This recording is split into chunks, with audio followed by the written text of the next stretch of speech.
Just a real quick so that everybody's following along, could you introduce who you are and the Alberta Independence Party, how that got started, how you came to be, just so people have a background about you? Sure, my name's Dave Bjorkman. I'm from Edmonton, Alberta, up here in Canada. We were formed because we wanted to succeed from Canada. In Alberta, we're greatly oppressed, both politically. We have underrepresentation, similar to your guys' House vote. We have very little. We're quite a bit underrepresented for our population comparatively to every other province in Canada and the three territories by a large margin. We also have a Senate just like the USA, and in Senate, Alberta with a fairly big population comparable to the average United States state, we are underrepresented by as much as 4 times that of the average other province in Canada. So, of course, anything we vote for here in Alberta, with 4.37 million people, we only get one of our citizens is worth about half as much as the average Canadian. So we're segregated. It's been that way for as long as we've been in Confederated Canada. We also hold the most First Nations in all of North America in one area. So Alberta has the most. In Canada, they have a different system, not like the United States, where you guys actually had a war with your First Peoples. And, of course, you won that war, and they settled their treaties. In Canada, at the time we had Britain and we had France, and everyone knows the history of that. The USA gained independence while Canada was still all tied up and just trying to build a country. So the British, the powers that be, we had the Laurentians and the Loyalists, which are loyal to Britain, that were against American independence. Now those founders of Canada got fearful because the USA formed an independent nation. They were strong, so they settled with First Nations. There was no war here. Actually, the whole interior was quite populated by First Nations, and they were scared that the American influence would come up and take what the British had here in Canada. So they settled with First Nations, and Alberta has a number of treaties where we have agreements that we must settle land claims. If you look at Alberta, we have more Crown land than anywhere else in North America. So, with that being said, how we got to this point is we were oppressed greatly. Alberta suffered the dirty 30s far greater than California and for quite a bit longer.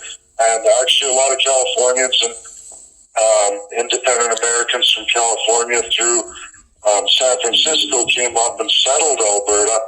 And during that time we suffered greatly. Our depression was from the late 1800s all the way to World War II. And, of course, when we went through that, we came out, we had a social credit party here, and they had power, and they had fought for our resources leading up to World War II, and they won that in our Supreme Court, and Albertans were given their resource rights just the same as the Americans have theirs. And unfortunately, by 1957, our federal government, with that overwhelming House weight and Senate weight, they approved an equalization formula. And what that did is anything that Albertans harvested for resources was to be factored into a equalization transferring of wealth so that Albertans would keep all Canadians across every province and territory up to the equal levels of whatever Alberta achieved. Alberta would have to pay the rest of the country to achieve those same levels and services and infrastructure. The United States had given an open invite to any Canadian province or territory that wanted to join the United States to join. However, with the Cold War, we had seen the U.S. build up a massive military infrastructure. It became 25% of your GDP. At the same time, Canada, we had our Health Act, and we built our GDP in health services. So we own all our hospitals.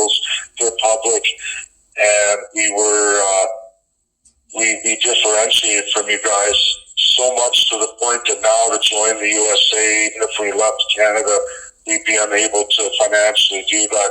It comes into the cost, both Democrat and Republican, about $300 billion for Alberta.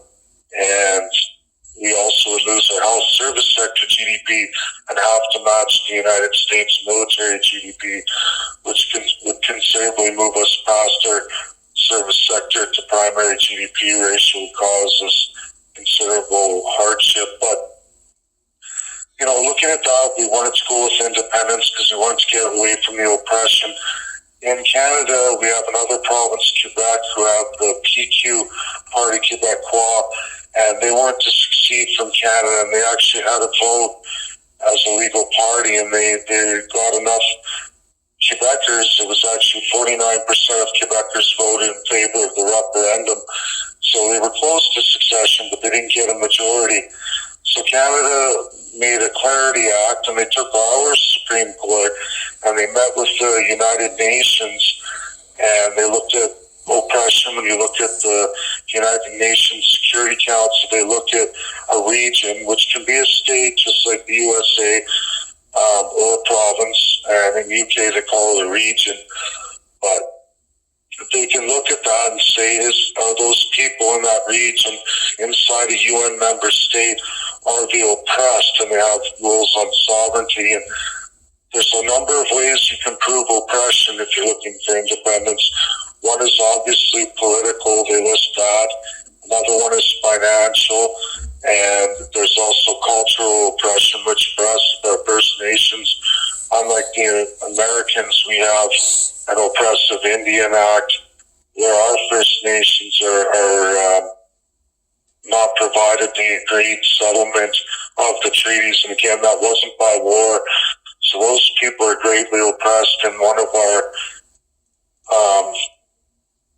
of our treaties, Treaty 8, the people that reside there have no clean drinking water. They're exploited pretty heavy. Alberta pays substantially into the Indian Act, into Ottawa, but that money gets spent there before it gets back to our Alberta First Nations. So they're cut out considerably. Alberta pays $155,000 Prince Edward Islanders over $1 billion a year in equalization. Yet we don't even get not nearly that amount back to 250,000 First Nations under treaty. Let me ask a question. There's three. Sure. Let me just ask there's a lot of information there, and I want to make sure that people understand it correctly. So the Alberta Independence Party is very old, goes back to at least the 30s, because Alberta wasn't treated fairly. A lot of resources were coming out of Alberta.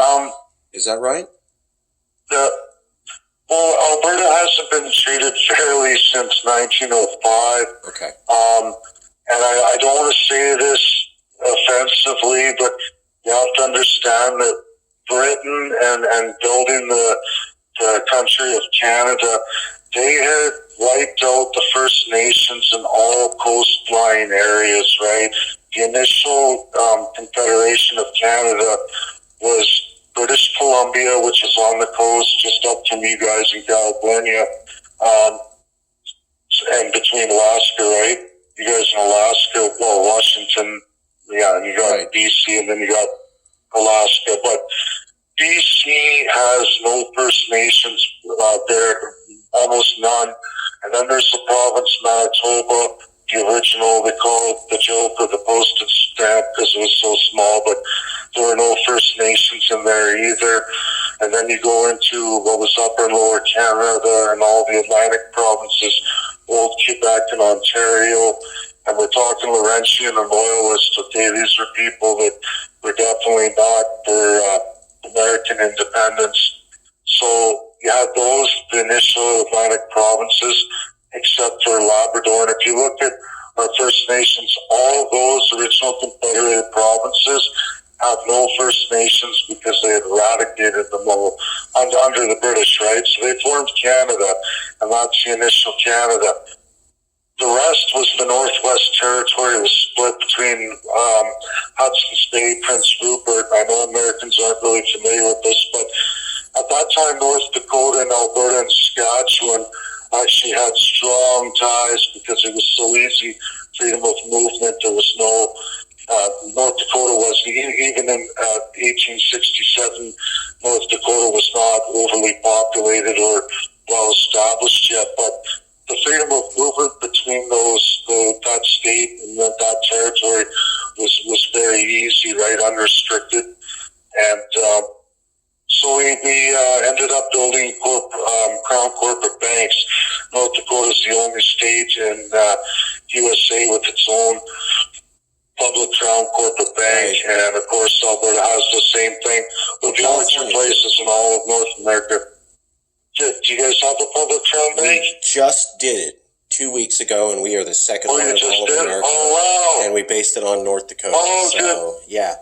And that's, California's moving to become more like a nation. But let me ask you, when did the Alberta Independence Party get, big? When did you were in the modern era and you started to try to qualify for a party? We only got that. We just got legal. I got it legal. I brought it back to life. Corey Morgan was the initial founder and leader. He went for party status and he didn't get it. Okay. We just fell short, and so the party was not legal. But I resurrected it in 2017 after we lost our leadership run. Brian Jean ran for a party called Wild Rose. We didn't get in. We knew Alberta was going to get hit pretty good by both the Conservatives and Liberals here. They're more of a Democratic, like the Democrats, basically. We have soft Democrat or we have hard Democrat, right. Hard left, and even though we call them conservative and liberal, they're not. It's more Democrat or extreme left Democrat. So, for us, we lost that provincial election with Brian Jean for Wild Rose, and for me, I knew that meant an end for Alberta, that we were going to go through some hard times. So I organized the party. I got all my requirements done with EA, and then for separation, that's a pretty tough thing. They said it was impossible, but we got together. We had 63 representatives out of 87, and we got party status, and we ran the election, and now we're the legal party. So that's what we're trying to do, is get Alberta succeeded.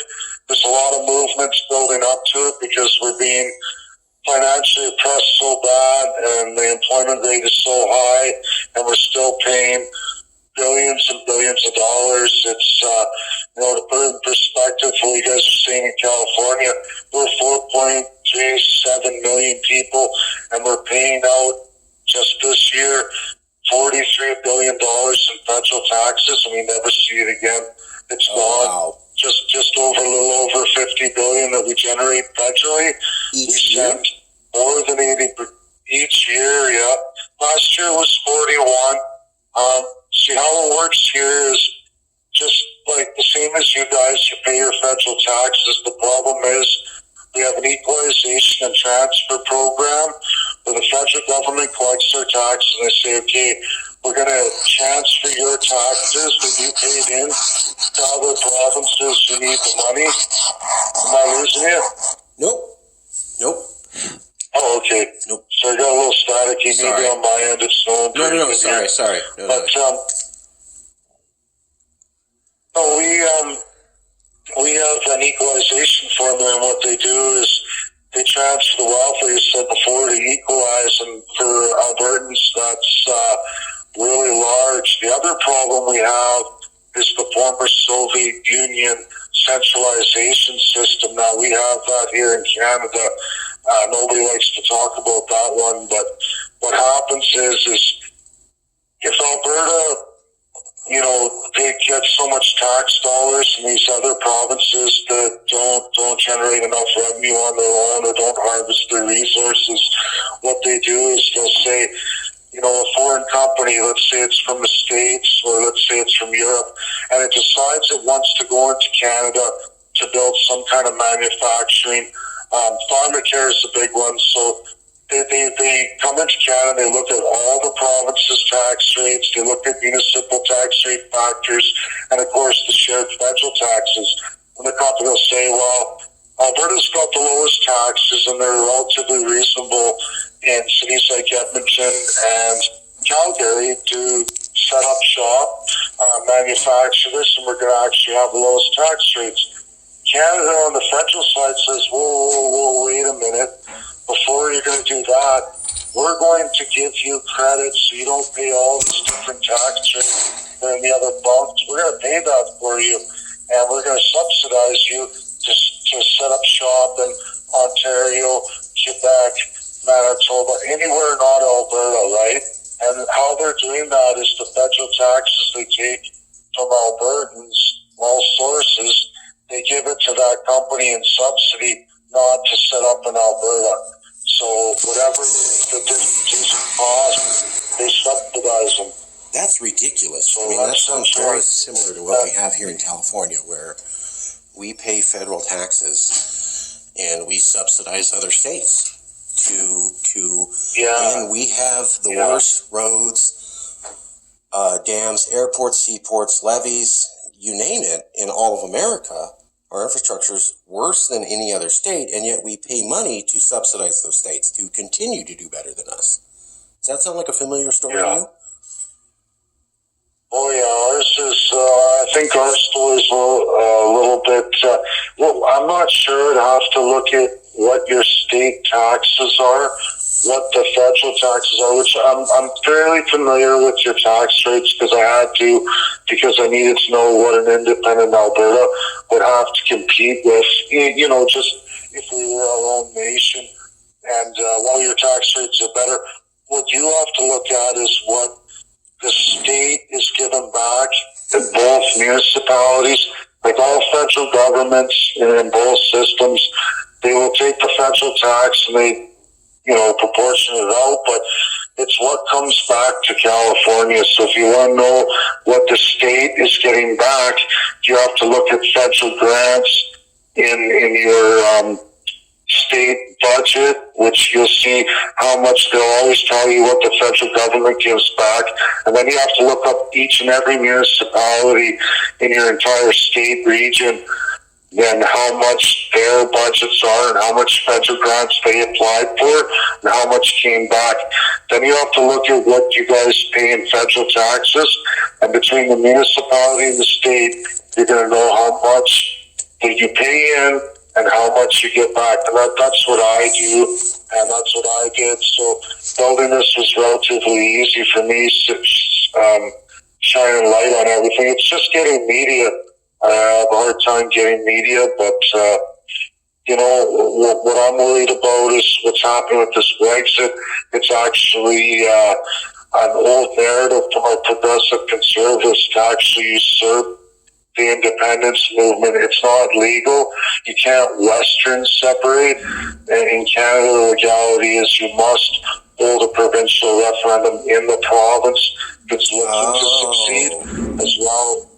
Not only that, we have a Clarity Act that tells you that we have to be clear that our people know that you're separating, like for us, the province of Alberta, not because you're separating to join another province or a Western group, but you can't break up the provinces. Like BC and Manitoba are part of the initial Confederation of 1867.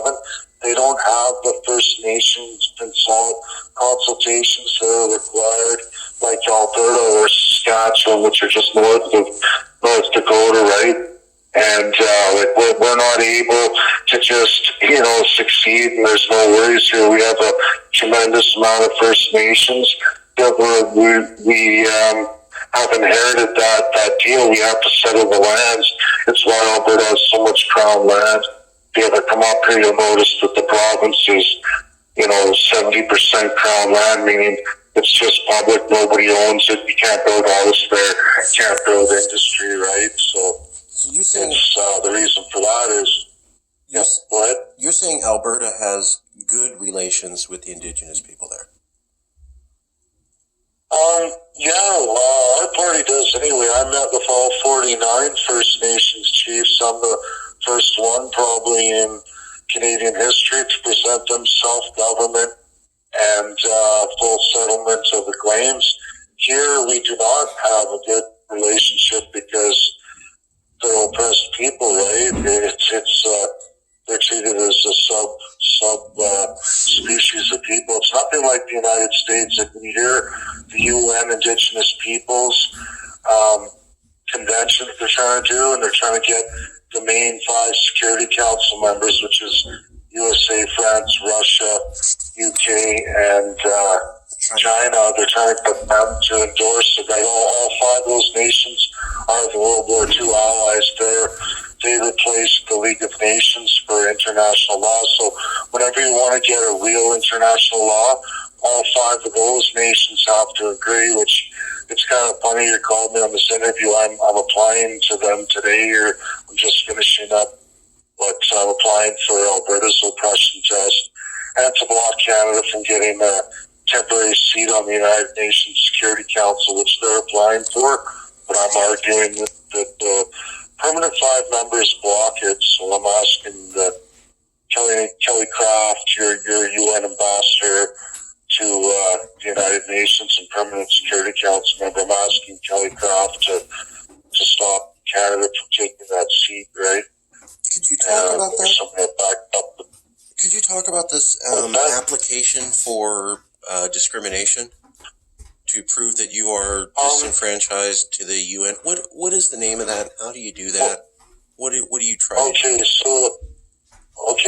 So this is really important for you guys. If you get registered in your state, everything I'm going to tell you is what you have to do to get to where we're at. And I'm taking it to the final level. Actually, this is my last bit of work. And I had to resign and do it as a private citizen because I could not be a politician in Canada.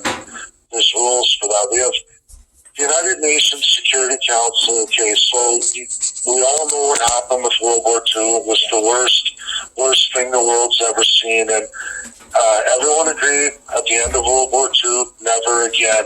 So what happened is we know the Allies won the war, and the Allies were the United States of America, China, Russia, France, and the United Kingdom. Okay, so they won World War II, and in the U.S., actually in California, San Francisco is in California, they created the UN, the United Nations, and that was the 5 permanent members. So you guys are situated way better than me, actually. You guys could probably help me out a lot more than I can help you, but I could give you a little direction.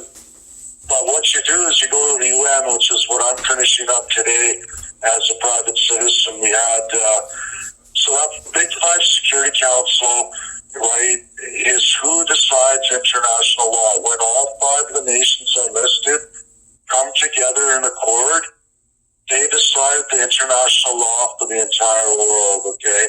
A lot of people don't understand this. They get mixed up. They don't understand non-binding UN versus UN Security Council. The non-binding UN is there's 193 nations in the UN, and actually I've asked Kelly Knight Craft to try and educate people on the UN, and it's really troubling, so I have a hard time with this. A lot of people get into separation. The first thing they say is, I hate the UN, the UN's the worst, and it's like, well, that's because it's the 193 member states come up with ideas all the time, right? There's always ideas, people who have a great idea they think, or they want something that's going to benefit them, but ultimately it's the 5 UN permanent members, Security Council, the allies of World War II, who have to all 5 agree on it. And if they don't, each of them have veto power. So whenever the United States says no, it's veto. But same with Russia Federation, when they say no on any issue, that's a veto. And that means this will never be permanent law in the international community. Right. So what member states do, they try to kiss butt. They try to get as many member states as they can, but they still need all 5 Security Council members, and that's the balance that we have in the earth, right? And of course, it's great because it's the allies. Now, We know the Declaration of Human Rights in 1948. That's a defined law. That's a requirement just to become a member of the UN. If you read that document, you're going to find all your answers for California, okay? So that's not going anywhere. As well as we get into Geneva, or our rules of the ability to travel, why there's consulates, all the rules of engagement when you go to other countries, how your people are able to travel. That's Geneva and Vienna, right? And of course, rules of war, that's the other big part of Geneva. And of course, our peacekeeping. So, everyone's running Donald Trump, and I'm not here to make political statements. Everyone's running Donald Trump down, and I know the left likes to do this, but they're in violation of the free rules of the whole international community when they start going off about, hey, we're taking more refugees, immigration, drop borders. That's all against the Declaration of Human Rights. It goes against, especially on employment. If you don't keep your employment down, Donald Trump is actually following all the international rules of that Security Council and what the entire world agreed on. And we had a premier like this. So go ahead. Just let me ask you. So, what is this process that you're filing with the UN to prove that you are discriminated people? What is that? How do you do that? We're doing the oppression test with the Security Council. We're presenting to them today, actually, after this phone call I'm finishing up. But I'm sending them. One is that Canada does not deserve a seat on the United Nations Security Council, not even an observer, right? And I'm going to the Big Five because all I need is just one of them to veto Canada. But I'm pretty sure I'm going to get at least 4 of them, right? I don't think I'll win France. But that's what we have to stop first, because you don't want the nation you're in when you're trying to succeed to be on the Security Council. So this is going to be really hard for you guys in California, because the USD is the permanent Security Council with veto. So if the federal government doesn't really want you to succeed, they can veto it. And so you guys are going to have to talk to Kelly Craft there. I mean, she's in New York most of the time when she's not on tour, and she has numbers there. But, you guys got to hook up with Kelly Craft, and you have to talk to both, your executive government levels, and that means Democrats and Republicans alike. And, find out where you guys think you sit now. If you can approve oppression, okay. The Americans are pretty free people anyway, so they're kind of the front runners on that. And if California can prove that, they should be able to win that. But I'm not going to, I'm definitely not going to stand up to your executive, and I'm definitely not going to step on that UN Security Council, especially at this point, because I'm applying for Alberta. But I don't know your numbers. I don't know if you guys fill it. Now politically, are you guys suppressed? Like, that's the other half. I'm presenting this on the oppression test to show them how Alberta's oppressed, and I can prove that in real viable numbers in our House and our Senate and what they've done to Alberta. And I can also prove extreme financial burden from Alberta to the point, like, we're literally in a system just the same as the Soviet Union. It's been disbanded now. It's now the Russia Federation, and they don't operate that with taking the wealth from the underlying centers and sending it to the center. But in Canada, we've been doing that since 1957 because Russia was still communist. And, I know this sounds funny, but it was like that with the Cold War. Russia was what China is now, and of course the U.S. was still a power as it is today. But, that back and forth. But Canada, with the Laurentians and the Loyalists, where it seemed whatever the U.S. was doing that was good and free and constructive, well, Canada had to go the other way. So it was, hey, we're with Russia now.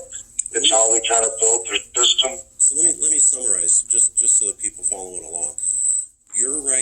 a oppression test to the 5 members of the Security Council on the UN, because if they agree to that, then you have a really good case for recognition being independent. And the main arguments you're making in your test is that you don't get fair representation and you are financially devastated through the government that you're part of. Am I understanding that? Is that a fair summary? Basically, but I think the better thing would be is that the UN has no oppression test because they have the international laws of sovereignty inside the UN body itself. Now, this is international law, and it's also the founding principles of the UN. You can't be a UN member state if you don't agree to those things. So, Canada is a tidewater country that is oppressing a landlocked region. If we remember a UN member state, the UN gave us that and recognized us as a nation. That's what I'm trying to get out of the United Nations Security Council. Yeah, I'm trying to get recognition that if Alberta does a lawful succession in our system and we do all the rules, will they recognize us as a nation? Further, because we're oppressed, it's not fair if you're an oppressed people to have the oppressor make the rules, right? And Canada has a rule that even if we hold a referendum legally and our province votes in majority to succeed, we still have to get all 10 provinces to agree to us succeeding. Here's the problem. The 10 provinces, 6 of them take a vast amount of wealth transfer from Alberta, the oppressors, right? Okay. Right? So they're not going to vote for us. Even if we do all the legal mumbo-jumbo, at that point we need sanctions by the UN. So if the UN says, no, Alberta's oppressed, we're not going to accept Canada's provinces voting on Alberta's sovereignty because they're oppressing them. There's a financial gain there for them. They're not going to vote you to leave because they're taking your money, right? And we are the province in Canada that supports Confederated Canada. So if I don't win this, I can't get... What I'm hoping for is that if Canada goes in bad faith and they push that and they keep the oppressive system of law in place against us, that if the Security Council gives us that nation status and they say Alberta's a landlocked nation, when Canada tries to block us from fair trade, keep us out of the USMCA, try to, keep us away out of NATO or use NATO against us, that the Security Council will step back and say, no, Canada, you're acting in bad faith. You signed all these international laws, which one of them is the Landlocked Nations Agreement, which is ratified by all 5. Alberta succeeds, we become a landlocked nation. USA and Canada have to treat us that way. We already trade 76% of our trade north and south in Alberta to the United States. We don't have an issue with the United States. Our issue is with the rest of Canada. And that's the problem, and they're going to try everything they can to stop us, which is what they're doing with Brexit, all these false narratives that are illegal. Interesting. Because they just want us to go. They want us to go back to the federal government. They've been doing this since 1930. The Social Credit Party that had power. Before that, we had the United Farmers. So imagine a starving people's trying to fight back. And, before that, it was Louis Riel. And we know what happened. All those Albertans and Saskatchewans, they got hung. So, well, you'd be surprised. Yeah. Let me summarize just to make sure that everyone's following along. Sure. If you say, and I'm cartooning this, but in general, I'm not asking for the detail, but in general, we're here in Alberta, we want to secede, but we got to get the rest of Canada to approve it. Problem is, the rest of Canada lives off our money, so they're not going to do it. So our plan in Alberta is to go to the UN and say, hey, we're not treated well. And because we're not treated well, we're an oppressed people. It's not that we're not treated well. We're an oppressed people. Okay, so yeah, in Alberta, financially and politically, we can't even vote our way out because they've given us such unequal representation. It's like, and I'm not trying to, although we're not based on race, it's like saying you're only worth, like, you pick a group of Americans and say, because, like, possibly your race or your religion, you only get half the vote every other American gets. Yeah. Can you imagine? Well, That's what we get. That's Alberta. Yeah. So the point is then to go to the UN and say, hey, we're never going to get a fair vote. We are not treated right, whatever the right phrase is. And so therefore we're financially and politically oppressed. Those are two terms clearly defined by those financially politically oppressed. And if you can prove that to the United Nations, to the Big Five of the United Nations, then you would in theory be able to say, to get international recognition that way as an independent province, rather than trying to go through getting the rest of Canada to vote for you. Is that fair? We're trying to block the rest of Canada from being allowed to have a say in our legal sovereignty, so that we avoid a rebellion. I don't want a rebellion. I'm all about the legal path to independence, and this is the last step, right? So, we already know how to run the legal referendum. We have party status. Like, that's how close we are in Alberta. That's what we have to do. We have to do it as a province alone, in our own boundaries. We can't do it with any other provinces. CALEXIT was created from a federal reform party, which is owned by the PCs. It's kind of hard to explain. In the States, you have a two-party system, but imagine if you didn't, and there were a whole bunch of parties. But let's say the Republicans could own 6 parties, and they had different extremes of themselves. Same with the Democrats. And they have different extremes of themselves. So whenever they want to use something, they promote that party, and that way it doesn't hurt the main party, and that's what they do. But it ultimately always goes back to a two-party system for us. It's either liberal or conservative, but our conservatives are Democrat, your standard Democrats, like Pelosi style, and then it gets really extreme into the kind of communist stuff where they talk about Big Pharma and Bernie Sanders. We have an NDP, and then worse, we have the Green Party now, which is terrifying for us in Alberta. They want to landlock us, which is a total breach of the Landlocked Nations Agreement. But because we're not a member of the UN, it doesn't apply to us. We're a region inside a tidewater country, and they can oppress us as much as they want. And there's nothing the US, UK, France, China, Russia can do. So we have to break free, but we just need the ability of, one thing about the United Nations Security Council, they don't just make international law, like they do that, and they make the ratified international laws, but they also have the power of sanctions, and they also have the power of military enforcement. So for Alberta, we have considerable amount of money. We can rent the United States military at a fraction of the cost, so we could even build our own. So should we need that just to get established, to be a developing nation, that will be our other option too, right? And so let me ask you a question. The U.S. already does. Yep.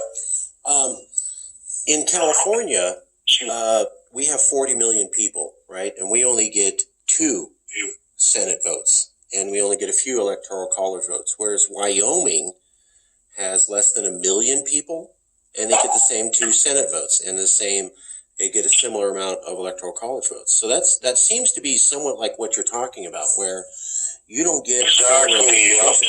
Yeah. And then also California. Yeah, exactly. Yeah, and then we're a donor state. We have to pay for 35 states, and then if we want to leave, we got to get those same 35 to say it's okay to go, but they're living off our money. Yeah, you need to get an actual amount. You need to know how much your entire all sources. So every company that works in the state of California, you have to find out how much corporate taxes are paid federally. I'm not sure. We have such a different complex tax structure than you. Like, we have a GST that we pay to our federal goods and services tax. We have so many taxes that you guys would just, you wouldn't even know what I'm even talking about. You know, it is so complex. But I'm saying go through that, find out what you actually, all sources, federal taxes, pay to the federal government, see what you get for that. Military, you do get an even portion for that, obviously with 40 million, but you need to look at every other thing that when we get into federal grants, like what I was talking about, how much grant spending is the federal government, whether it's Democrat or Republican, like this isn't aimed at Trump, it's aimed at the system. Is the system designed where California puts all this money in and the federal powers that be are investing that somewhere else, not to you? Because the whole definition of taxes is you're provided a service, right? Like, it's not about left or right. It's about, okay, if I pay this absorbent amount of taxes, what services or infrastructure are you giving me for that? Now, if you're taking it out of my community and you're investing it somewhere else and it has nothing to do with my community, that's not a tax. You know what I'm saying? Right. That's not the definition of a tax. Right. Because, you know, and then, you know, where are they putting up their tax collection centers, right? Are they in California, or do the feds put them in another state where they want, you know, to build that state up and give all the jobs there? Californians are paying in like Alberta's doing. Like, our businesses are registered. We have to pay a GST, and that goes to Nova Scotia or Ontario, and they have all the jobs there to administer that tax. So that tax is not doing anything for our GDP in Alberta, right? We're paying for the government to manage it in some other province while they take our money and the jobs go there, right? Yep. We do that with DC. We send all our taxes to DC. We pay for people to manage our money, and then we have to beg to get it back from those same people in DC. Yeah. And the question is, what is the ratio of California of what your tax contributions are that you don't get back compared to all the 50 states? Sure. All of them. Sure. And another thing I would look at that's different for you guys than us, I'm sorry, which was the state that just got hit with the hurricane last year? Well, maybe more than a year ago, because I did my election. I think it might have been actually not this last summer, but the summer before. Do you know the islands? Not a state. Puerto Rico? Yes, Puerto Rico, Florida, Texas, all got hit. Puerto Rico's the island, though. Yes. But Puerto Rico does not pay any federal tax, right? I'm not. Is that right? They're not really a state. They're not really a state. This is what you guys... Yeah. I do not believe, from my research, and this is just an outsider looking in, when you're not a state of the United States of America, I forget the term Puerto Rico is. What do you guys refer? Do you know what I'm talking about? It's called a territory. But is it okay? So they're not signed on, but they don't. Your system's completely different than ours. They don't pay federal taxes. I'm fairly certain that there is no federal taxes collected from your territories, but there's another name for what they are in the United States. I'd have to go through my stuff. But I looked at this. It's just been a while since I looked at it. I was the only reason why I did is because of the disaster and then all the relief from the federal government. I thought, they're not even paying any federal taxes, but yet some other state paid their taxes to support that relief. Now, I'm not saying let people suffer like that, but it's a huge humanitarian effort by the federal government. But this is where you get into inequality, right? Yeah. Is it fair that I say, hey, I'm not really with you guys. I'm over here. I'm not going to pay for any of my services. I'm going to get California to pay my share, okay? Thank you. I'm going to stay outside here. And if anything, something like that. Yes. You just made 40 million people love you out here, sir. So, thank you.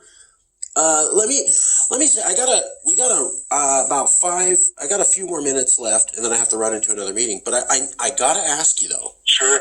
We're having a CALEXIT conference, November 3rd this weekend. You said that you're going to be meeting. You're with the Alberta Independence Party, and you're having a meeting with Wexit on November 3rd also. Well, no, I'm going as a private citizen to talk to Peter Downing, who's the guy there. But what he's doing is he's working for a reform party that we used to have that's owned. It would be like a Republican-owned party. So they're a fraction that's trying to change the separatist narrative, bring it from Alberta independence to this Western independence, which is illegal, so that we are shot down and then we become PC again. I know that sounds funny, but it's like like reining people in always to the same party. Hey, Alberta, let's separate with all these other provinces, but they're not going to separate because a bunch of those provinces are taking wealth from Alberta, so they're not going to separate. It's a lie that they tell all the time. They have all the money in media. It's like Republicans and Democrats. You're never going to get your voice out because the amount of wealth these two parties have is so substantial compared to yours. You know what I mean? You're saying that the two political parties have some sort of agreement or control or something with the media, and they will not cover your independence movement fairly? Absolutely. What? Absolutely. I am shocked to hear about any Western media doing that. It's almost like a year ago or 2 years ago, we had CALEXIT. We were very big. We were talking about separating from America. And then you've heard of Brexit in England, right? Yep. And Nigel Farage. So Nigel Farage. Yes. So you tell me, I'm going to give you a scenario and you tell me if this sounds like what you're going through. CALEXIT's huge. Sure. Everybody knows in California we're talking about separating, becoming our own nation. Then all of the sudden, 2 months after we get big, Nigel Farage shows up in California. Yes, the English politician comes to California. He goes, I'm here to support CALEXIT, which is California being split into 2 states. And he goes, the news goes, hey, you didn't know there's already a CALEXIT movement going on? Oh, no, I didn't know that. You didn't know it was about separating California from America? No, I never heard about that. But I'm still here for CALEXIT, which is to split California up. He's a Republican. The Republicans back that. Yep. And then Rachel Maddow, who's a liberal, the other party, goes on TV and says Nigel Farage who has ties to Russia, is backing the CALEXIT movement. And then our membership goes down because our members are going, why is this evil conservative tied to Russia backing our movement? I just saw a major liberal talking about it. And boy, did we have a tough time saying, that guy's a plant. He has nothing to do with us. He's here to confuse everybody in the media, and someone who we can't name got him all the way over here to intentionally confuse Californians about this idea. Does that sound anything like what you go through, sir? Oh, yes. You guys ready for this? So I was investigated by the Democrats. Your Democrats. What? They tried to tie me directly to Russia. Did you know that this is how familiar I am with independence worldwide. I was focused on the legal path. That's why I didn't ignore you guys. It's just unless you have party status, I wasn't going to look at you. But you're Democrats, and I'm not going to say who or whatever, but they investigated me and my party, went through our financials, which we have to disclose here in Alberta. So they found out right quick we have very little money, and the people who did donate to my campaign and everything else are true blue Albertans. And you're going to have a hard time proving that a 5th generation Albertan, which is a big deal here because we were only confederated in 1905, would be all about Alberta. And they investigated us. They tried to tie us to the Texas Independence Party, which does have ties to Russia. They have, they're not a party, they're a group, but they are in Texas. They're trying to separate, and they do have their flag, their party's flag, their proposed party flag up in Russia. And that's what the Democrats race to all the time. I have no affiliation. Like, I don't have affiliations with you guys or anybody, you know. Right, we're not affiliated together. Like all that. Yeah, absolutely. Yeah, you know, and that's, I'm just saying, right? And it's, and they tried I love tie you to talking Russia. to everybody, but I'm just, they tried to tie me to Russia, and that was the big thing, that they were going to hit me or see if I was working with any of you guys and what I'm up to. And you know what? It's like, it's almost like if you're too Republican or you have too many of those values, you know, it's not so much even Republican. And this is what I want to get out to you guys in the States, is that Donald Trump, in my perspective, okay, to me, he's not the traditional Republican. He is the absolute embodiment of international law, and what we, as the allies, he's like the, I don't want to say it, I guess I would say he is the true blue, to us, our conservatives blue, but he's the true blue ally, and everything he does is to honor what the Americans promised the world in 1948 under the UN, and Donald Trump proves it in unemployment, he proves it in economics, he proves it in putting America first. And if you read the Declaration of Human Rights that almost every nation in the world is supposed to be governed by, they gave their word that that's what they were going to do, and that's how they were going to treat the people of their nation. And that's why, for me, like, I like the guy, because I just can't believe a leader in our modern times would be able to embody that the way he does. And, you know, if anyone's not paying attention, you read that document, you start reading what the world's supposed to be, and Donald Trump is almost, you know, I'll put it to you this way, he's the closest representation to it. Did you know you're supposed to have the right to be gainfully employed? Well, you're supposed to have the right to run a business and be successful. These are minimums of the world supposed to be, but of course we know that isn't the world. All right, yes. So we're not going to edit that at all. It'll go out to Californians, but I got to tell you, we really don't like him out here. So I hear you. No, your statement's going to go out. It's not going to be edited. You're going to be able to say your piece, and it's going to go out just how you want it. But just putting that out there. I know. It's the problem is the UN. Nobody understands it, and you need to really look at that. Read the Declaration of Human Rights. You're going to find all the things you like there. That you're like, yeah, this is what the world was, and that's what the world agreed to. I'm just saying, check it out. You guys are going to be so surprised, and that's where it's going to melt down the Democrat-Republican narrative, just like it is here. But it's hard to communicate, man. Nobody wants to, you know, look at things. They just, oh, the UN's bad. You know, that's how everybody treats it, but it's not. Yeah, so let me offer. I would like to offer an invitation on behalf of CALEXIT at our conference for you to come on November 2nd, anytime during the day, or November 3rd with Wexit, if it works out. And I'll of course send you the links, and we would love to interview you, and you can speak directly to the movement, and everything you say will be unedited, and it'll go to 150,000 Californians. So is it at least an open invitation? You could pencil it in to come to our conference, maybe through remote Zoom link, sir? Okay, that would be all right. Can you send me a link to that? I will send it to you. And then I'll back it. And for the people listening to this at home, can you give them your name, organization, and how to contact you? Dave Bjorkman. You can find me on Twitter or Facebook. Facebook is probably the best. It's the most homely to me.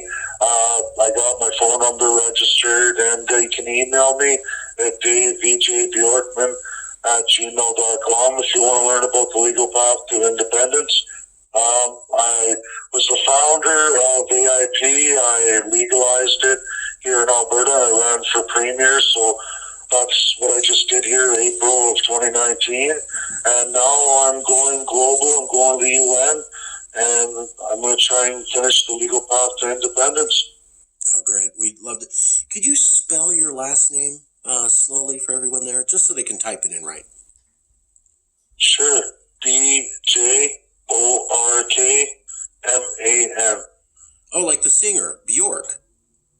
Like, you betcha, I'm a Bjorkman. You're a Bjork man. Okay, all right, very cool. Yeah. Very cool. Birchman. Okay, well, I'm going to post this up. I'll send you a link, and please text this phone number, your email, and I'll send you some more email information about the conference, and would really love to interview you this weekend, sir. And anybody else with Independence up there that you would like to bring on. Everybody up there that you want to bring on is welcome to be interviewed too. Okay, thank you very much. All right, okay. I'll email. I'm going to text you my email right now, and I'll talk to you soon on email. You betcha. Thank you. All right, bye-bye.